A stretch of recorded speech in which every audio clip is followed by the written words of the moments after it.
Magtutungo ngayong araw si DILG Secretary Mel Sarmiento sa mga lugar na matinding sinalanta ng Bagyong Lando upang makita ang kalagayan ng ating mga kababayan doon at malaman ang kanila pang mga pangangailangan. Ang detalye alamin natin mula sa aming kasamang si Alvin Baltazar, live via phone patch.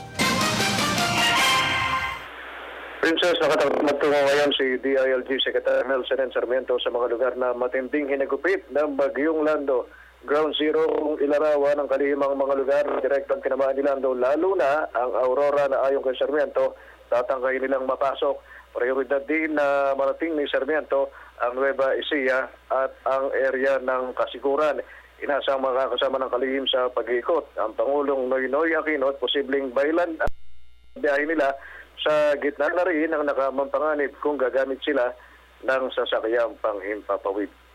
Para sa Telebisyon ng Bayan, Alvin Baltazar.